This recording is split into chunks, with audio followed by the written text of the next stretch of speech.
New concept academy के online platform पर आपका बहुत बहुत स्वागत है। आज मैं अवधेश सिंह आपको एक क्वेश्चन सीरीज़ लेके आया हूँ आपके लिए, जो कि आगामी परीक्षाओं में हिंदी के सिलेबस में आपको कहीं ना कहीं वो क्वेश्चंस देखने को मिलेंगे। तो चलिए बिना देर किए हुए हम क्वेश्चन सीरीज़ को स्टार्ट करते हैं।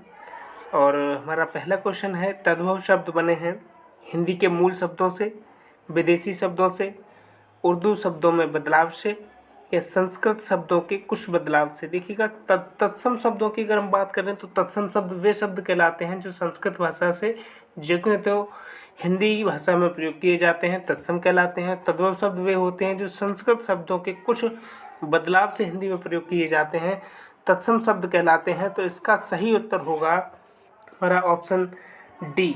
इसका सही उत्तर होगा ऑप्शन डी, ठीक है ना। चलिएगा, नेक्स्ट क्वेश्चन है, तत्सम शब्द पहचानिए। अभी हमने बताया था आपको कि संस्कृत भाषा के शब्द, तो देखिएगा कान को भी हम हिंदी भाषा में ही इस्तेमाल करते हैं। बंदर हो गया, बंदर मरकट बोलते हैं, कान कर्ण हो गया, मोर मयूर हो जाता है। निद्रा, देखिएगा निद्रा शब्द ऐसा है जो हमारा संस्कृत का हो जाता है। तो चलिएगा, इसका सही उत्तर होगा ए। नेक्स्ट क्वेश्चन है, जो काम करना कठिन हो, जो काम करना कठिन हो, वाक्यांश के लिए एक शब्द लिखिएगा। तो दूभर, असंभव, कठिन, इसका सही उत्तर हो जाएगा ऑप्शन ए। इसका सही उत्तर हो जाएगा ऑप्शन ए। चलिएगा, नेक्स्ट क्वेश्चन है, मैं रोज पढ़ता हूँ वाक्य में क्रिया विशेषण का भेद है। क्रिया विशेषण किसको कहेंगे कि वे विशेषण जो क्रिया की विशेषता बताएं क्रिया विशेषण कहलाते हैं, या वे विशेषण जो क्रिया से ठीक पहले आते हैं क्रिया विशेषण कहलाते हैं। तो देखिएगा, मैं रोज पढ़ता हूँ वाक्य में कौन सा विशेषण हो जाएगा, सीधा सा ऑप्शन हो जाएगा कालवाचक, यानी कालवाचक क्रिया विशेषण मैं रोज पढ़ता हूँ, ठीक है ना। चलिएगा, नेक्स्ट क्वेश्चन है, लोकोक्ति का सामान्य अर्थ है, लोकोक्ति का सामान्य अर्थ है लोक की उक्ति, लोक की बातें, लोगों के लेख, या अच्छी बातें ना। तो देखिएगा, इसका उत्तर सिंपल सा है, लोक की उक्ति। लोक मीन्स समाज, वे उक्तियाँ, उक्ति मीन्स होता है कथन, वे उक्तियाँ जो आम समाज में प्रचलित होती हैं, आम बोलचाल में लोग उनको बीच में लेते हैं अलंकरण करने के लिए। तो ये क्या हो जाएगा, लोक की उक्ति यानी लोकोक्ति। चलेगा, अगले क्वेश्चन से पहले हम आपसे ये कहना चाहते हैं कि यदि आप चैनल पर नए हैं तो चैनल को सब्सक्राइब करें और वीडियो को शेयर करें, लाइक करें, बाकी लोग भी जो भी देख रहे हैं। चलेगा, अगला क्वेश्चन है, चर्चा से बना विशेषण है, चर्चा से बना विशेषण है। विशेषण वे शब्द होते हैं जो संज्ञा अथवा सर्वनाम की विशेषता बताते हैं। तो देखिएगा, चर्चाएं नहीं होगा, चर्चा नहीं होता है। तो इसका सही उत्तर होगा, चर्या भी नहीं होगा, ये तीनों ऑप्शन गलत हैं। तो सीधा सा जवाब है कि ऑप्शन सी हो जाएगा, चर्चित। नेक्स्ट क्वेश्चन है, धातु कहते हैं क्रिया के मूल रूप को, क्रिया के सामान्य रूप को, क्रिया के उत्तम रूप को, या क्रिया के संपूर्ण रूप को। तो अंदाज़ा लगाइए आप क्या उत्तर हो सकता है। इसका सही उत्तर होगा, धातु कहा जाता है क्रिया के मूल रूप को। जैसे पढ़ना, पढ़ना का मूल रूप क्या है, पढ़ना क्रिया का मूल रूप क्या हो जाएगा, या धातु रूप पूछा जाए तो हो जाएगा पढ़। हंसना, हंस, ठीक है ना, इस तरह से। चलिए अगला क्वेश्चन देखते हैं, पुल्लिंग वाचक शब्द छांटिएगा। पुल्लिंग वाचक शब्द हो जाएगा, देखिएगा पायल, पायल टूट गई, है ना, क्या हो जाएगा, पायल टूट गई, ठीक है। तलवार छूट गई, प्लेट, प्लेट टूट गई ना। जब भी आप पुल्लिंग और स्त्रीलिंग छाटें तो उनके साथ कोई विशेषण लगा कर देख लें या उनको वाक्य में प्रयोग करके देख लें तो काफ़ी सरलता हो जाती है, आपको सहायता मिलेगी इन चीज़ों से। देखिएगा, इसका सही ऑप्शन हो जाएगा कैमरा, है ना। कैमरा अच्छा नहीं है ना, प्लेट अच्छी नहीं है, पायल अच्छी नहीं है, तलवार अच्छी नहीं है, ठीक है। तो जहाँ पर अच्छा या अच्छी स्त्रीलिंग पुल्लिंग यहीं से आप पता कर सकते हैं। अगला क्वेश्चन है, पाहुना का पर्यायवाची होगा। देखिएगा, पाहुना कहा जाता है मेहमान, है ना, मेहमान को। और ये इसका सही उत्तर होगा आगंतुक। आगंतुक पर्याय मतलब मेहमान का ही पर्यायवाची है, अतिथि आगंतुक, ठीक है ना। तो चलिएगा अगला क्वेश्चन है, कंठ तालव्य कौन सा है? यानी वे वर्ण जो कंठ और तालु की सहायता से बोले जाते हैं कंठ तालव्य कहलाते हैं। तो बताइएगा कौन सा हो जाएगा। तो इसमें आ के साथ भाई आ आता है, में तालु में आता है ई, है ना। ई हो या दीर्घ ई हो या ह्रस्व आ हो या दीर्घ आ हो, ठीक है ना। तो इन दोनों के मेल से जो भी बनेगा वो बनेगा ए और अ, ए और अ। तो ये सी ऑप्शन हो जाएगा, कंठ तालव्य में आता है ए और अ। नेक्स्ट क्वेश्चन है, हिंदी भाषा में ह्रस्व स्वरों की संख्या कितनी है? हिंदी भाषा में ह्रस्व स्वरों की संख्या कितनी है? स्वरों को मूलतः 3 भागों में विभाजित किया गया है, ह्रस्व स्वर, दीर्घ स्वर और प्लुत स्वर। तो ह्रस्व स्वरों की संख्या पूछी गई है, तो ह्रस्व स्वरों की संख्या होती है 4। ह्रस्व स्वरों की संख्या 4 होती है, ठीक है ना। चलिएगा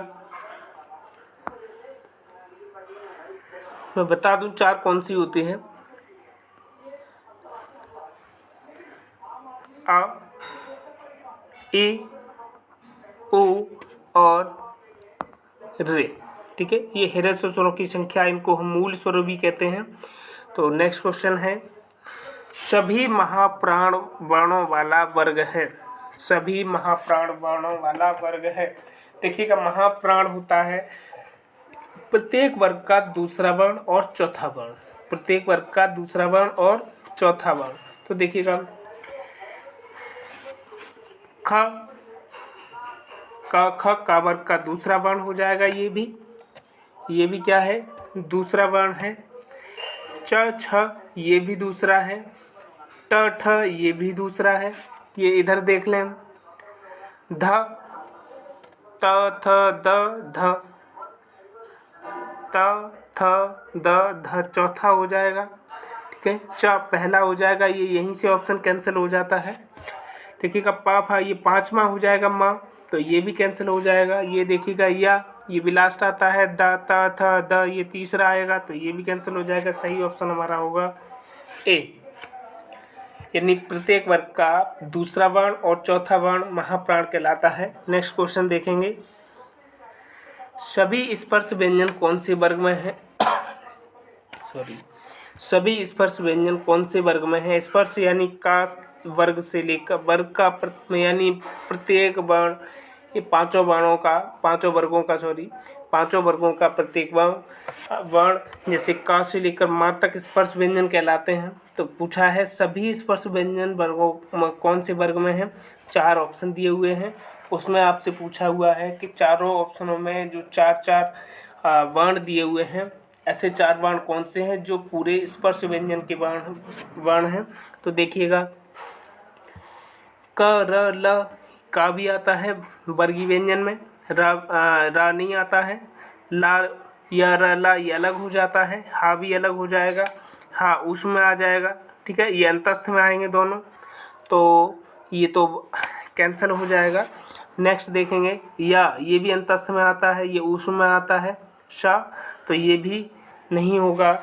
अगला देखें शा, ये हा ये भी उस में आएगा, ये शा भी उस में आएगा, रा अंतस्थ में आ जाएगा, तो ये भी नहीं होगा। सही ऑप्शन होगा का, प्रत्येक मतलब पहले वर्ग का पहला वर्ण, चा दूसरे वर्ग का पहला वर्ण, तो पा भी हो जाएगा, दा यही ऑप्शन सी सही होगा।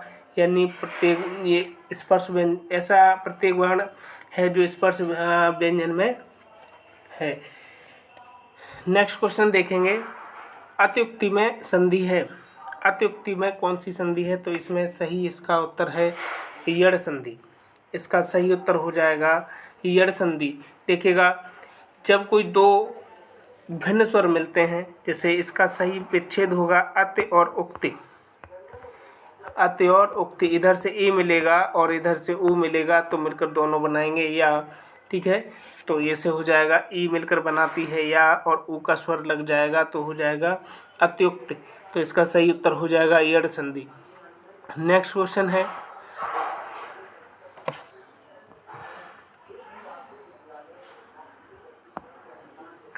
प्रत्याशा शब्द में उपसर्ग है। प्रत्याशा शब्द में उपसर्ग है। उपसर्ग वे शब्दांश होते हैं जो मूल शब्द के प्रथम में लगाए जाते हैं, पूर्व में लगाए जाते हैं। तो देखिएगा ये मूल शब्द जो बना है यानी प्रत्याशा, प्रतिधन आशा, क्या हो जाएगा? प्रतिधन आशा। चलिएगा अगला इसका सही उत्तर हो जाएगा। अगला प्रश्न है ल और श का उच्चारण स्थान किस स्थान से होता है? वर्ण दिया है ल और दूसरा श का उच्चारण स्थान किस स्थान से होता है? तो इसका सही जवाब है दंत। इसको हम दंत बोलते हैं, ला और शा, ठीक है ना। चलिएगा अगला प्रश्न है श्रृंगार रस का स्थायी भाव क्या है? तो श्रृंगार रस का स्थायी भाव हो जाएगा रति। क्या हो जाएगा? रति हो जाएगा। चलिएगा अगला प्रश्न है निर्धन में कौन सी संधि है? तो निह धन धन हो जाएगा, विसर्ग का रा हो जाता है तो ये विसर्ग संधि हो जाएगी। नेक्स्ट क्वेश्चन है, चलिए विद्यालय में, ये आपको दिया गया है, विद्यालय में जलपान को उत्तम प्रबंध है, कोई त्रुटि नहीं है। ये आपको एक वाक्य दिया हुआ है, उसमें कुछ खंड कर रखे हैं और पूछा गया है किस खंड में आपको त्रुटि मालूम पड़ती है, तो बताएंगे। विद्यालय में पहला खंड हो जाएगा, जलपान को दूसरा हो जाएगा, उत्तम प्रबंध है तीसरा हो जाएगा और चौथा कोई त्रुटि नहीं है। यदि आपको कोई त्रुटि नहीं दिखाई देती है तो ऑप्शन लास्ट वाला कर लेंगे, कोई त्रुटि नहीं है।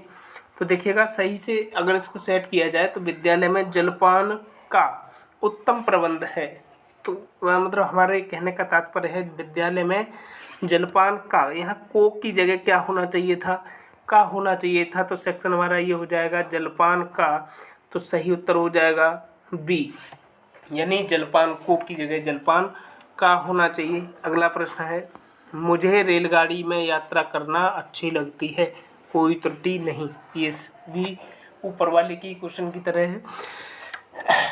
मुझे रेलगाड़ी में यात्रा करना अच्छी लगती है। यात्रा करना जब भी हम अपने के लिए कह रहे हैं, मुझे रेलगाड़ी में यात्रा करना अच्छा लगता है ना, दोनों जगह मिस्टेक है। अच्छी नहीं होगा, अच्छा होगा, और लगती नहीं होगा, लगता होगा, ठीक है ना। क्या हो जाएगा? अच्छा लगता, अच्छा लगता है, तो सही हो जाएगा अच्छी लगती है, ऑप्शन सी। ऑप्शन सी में मिस्टेक है। चलिएगा अगला क्वेश्चन है